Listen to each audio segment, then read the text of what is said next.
Hi everyone, today in Retech I'm gonna bring a small tutorial about C Sharp, how to use performance counters, how to use multithread, and how to incorporate a background.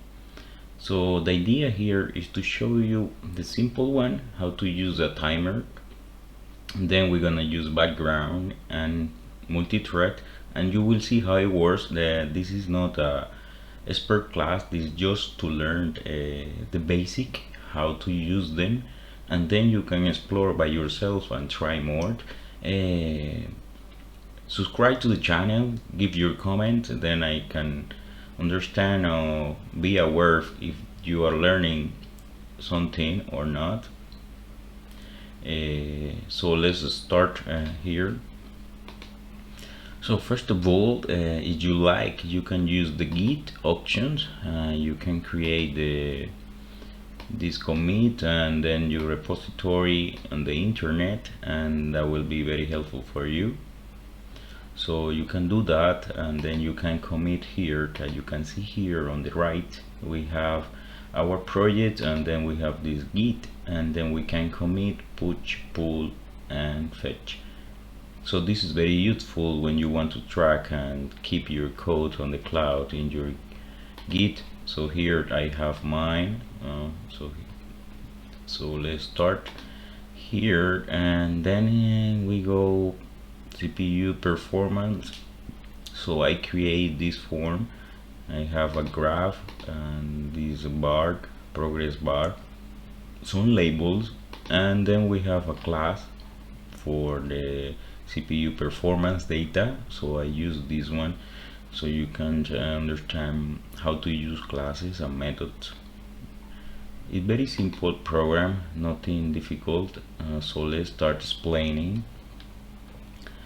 So here, and this performance counter, you can find it. You go Windows performance, you will find performance monitor. This information I found it from one YouTuber. I will put the link to that video to your so you can understand more, because he explained it very good. So here we have our counter and we have the instance. So you can add more depending which one you want, and here we have many of them. So you need to use the one you want to use. I hope you find all of them there. For example, I didn't find temperature, so I couldn't use temperature. System, and there is this system uptime.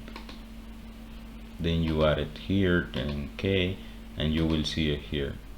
But the temperature for some reason didn't work. So try to check which one you need and use it.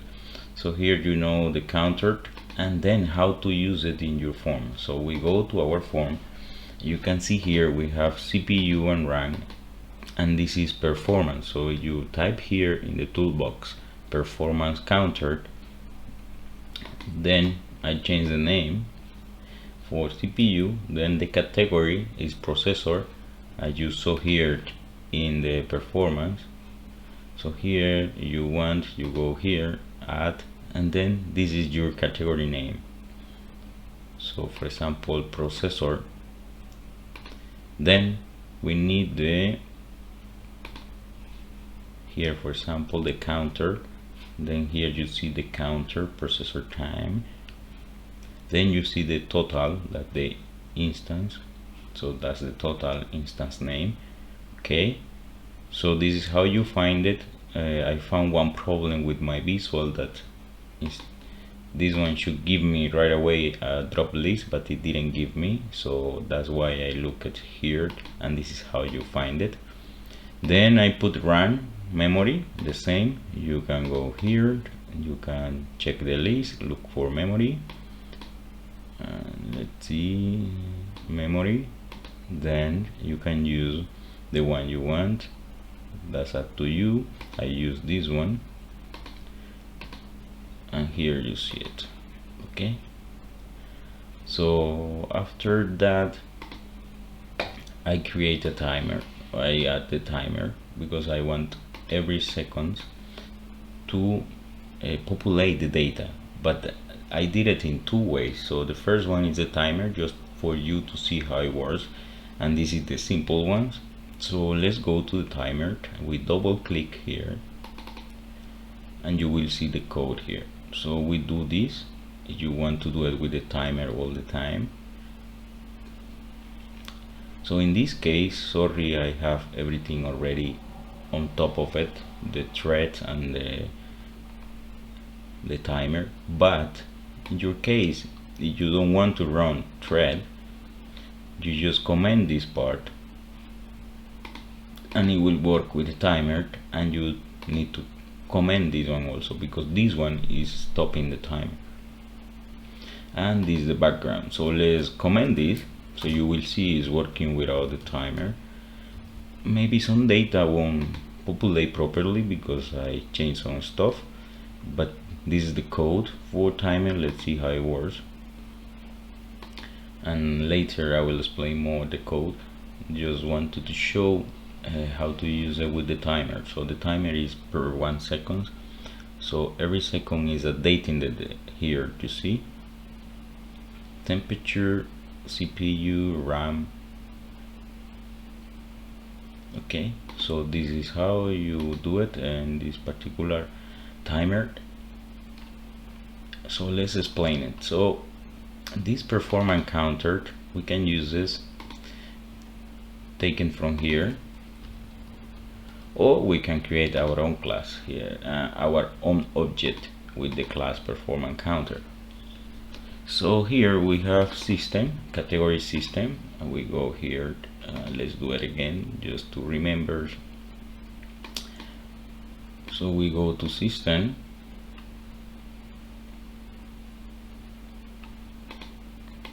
and then you take a system uptime. Okay, that's it. And this is here system uptime counter. There is no instance, so you don't need the instance. And then we have computer hardware.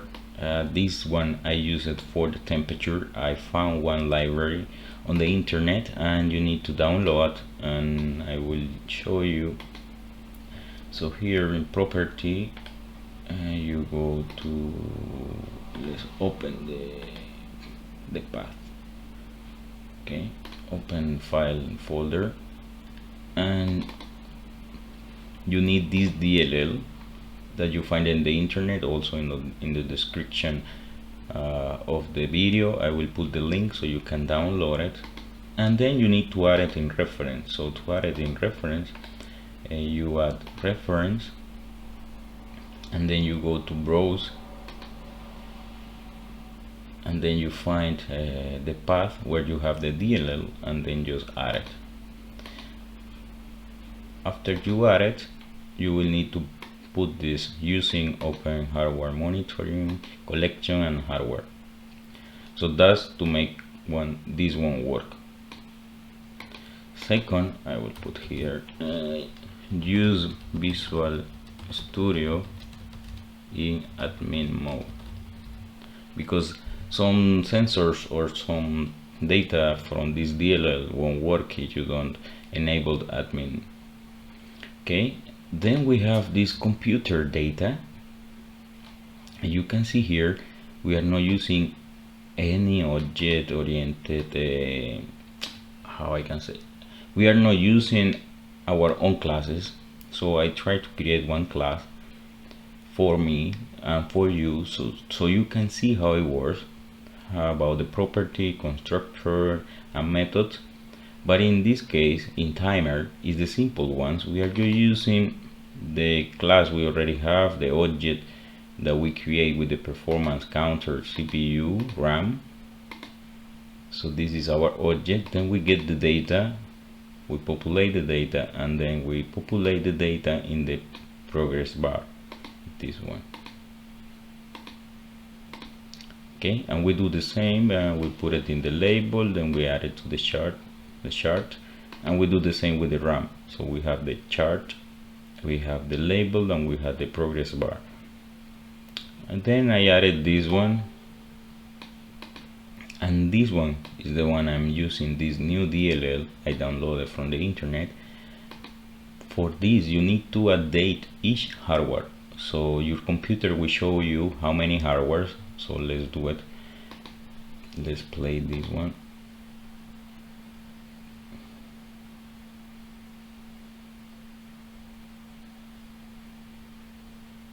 Okay, something is missing. What I did, that now something is missing. Let me check which category is not working. I didn't change any category. Processor, memory, this one. Okay, I'll delete this one. This is new one. Okay, let's continue. I was going to show you now the computer hardware DLL, what is inside of this one. So here you go on top of the computer hardware, then click here, you will see hardware, and you click there and you will see how many hardwares the DLL found. So in my case I found 6. 1 2 3 4 5. I found 5, and I need, for this one I want to check the temperature. So I check number 1, my CPU, and CPU have many sensors. How many sensors they have? So which one have the temperature? Then you will see. Let's update this. Now let's check. Go to computer hardware again, hardware, CPU, sensors, and in my case is sensor 11, so I can see temperature and the value. So that's how I check it. So I get the value and then save it, and that's how I use this library. You have the computer hardware object, then you find the hardware, how many hardwares you have. In this case I put all these just for me to check which one have the temperature. In my case is this one, so I can comment these two, there's no problem. And then I take the sensor 11, that is for my temperature. You can do it in different ways. You can improve it. For example, you can create a loop here to check if the sensor type is temperature, because if the sensor type is temperature, then you will get the one you need, hardware, so this one, and then sensor, and then 11, and you will find here sensor type. So this is one way to improve the code. Instead of putting 1 and 11, you start looking one by one until you find the one you need. Okay, that's something for improvement like any other code. And now let's go to background, right? So for background, let's uncomment this and stop the timer. So in the background, now I will comment this because I don't need this right now. This is for multithread. Okay, so in the background I have a boolean that will tell me when to stop. I have the data and I have my object. So I create this class here, computer diagnostic. This class has CPU percentage, RAM use, temperature, system seconds, app, minute, and hour. Here I'm not using this one, but let's comment it. Okay, then I have my properties, and I have the fields property, then the constructor, and I initialize all of them with 0, not input. Okay, no values. Then I have this to update the system app minute seconds and system app time with returning a float array. This is just for me. I wanted to be able to get the data. Okay, so the most important is this one, update performance. So to update the performance, I'm getting all the objects from the main, right, from the main CPU. So one improvement is that you can incorporate these objects inside this class. So in this case, you won't need this. You can eliminate this, but right now let's do it in this easy way. Okay, so as you can see here, I'm at data performance. I give as an input, I give the input all my objects, okay, CPU, RAM, computer hardware, and performance counter. So this one is for system app, this one is for temperature, this for RAM and CPU. This one is for me only to report and to be able to do what I want to show in my form. So after I report this create an event, and this event will go to this progress change. So as soon as you report, it will go to progress change. So in progress change, because I already update my object data, okay, let's go again to this one, control click. So I get the new value for CPU, RAM, for get system uptime, I get the sensors update, and then I get my temperature. Okay, so after that, let's go again to background, sorry. Now I populate my form, all the labels, all the charts, all the progress bars, all the the labels, and this is done in a while loop until I finish it. So I finish it here in my closing. When I'm closing the form, it will put this one as true. It will ask me if I want to exit my program, and it will close the DLL computer hardware, and it will finish the background. So let's see how it works.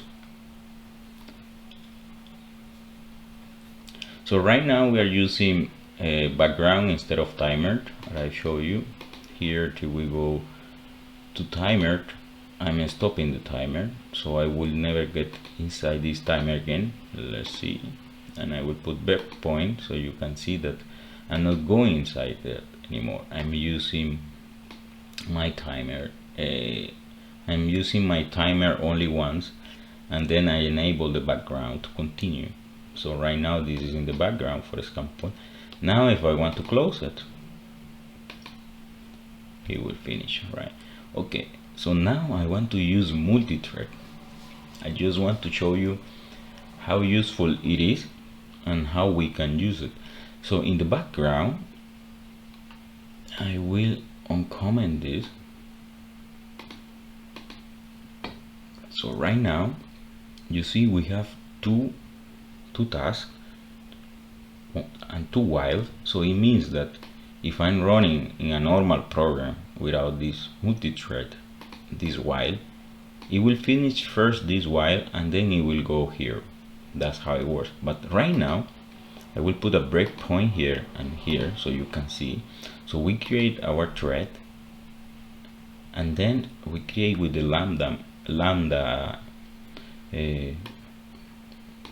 with the lambda, we create this while inside declaration here, and you will see that we are jumping between them, and there is no problem. They are running in a different task. Okay, let's run this one.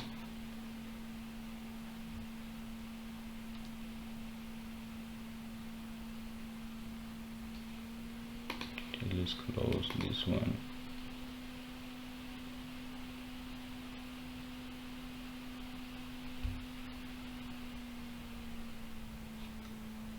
Okay, so now we are in the timer for the first time. Continue. Now we are inside in the background work, and we are inside the thread. So the thread, now we are jumping to the background main function, and then again you see we are jumping between them. So it means we are working in multitask, right? And our computer is working properly. Our form, you see there is no lag, is working perfectly. And now let's use another thread. I want to use this thread, So you can see now this thread is running from the timer. I don't need this. Okay.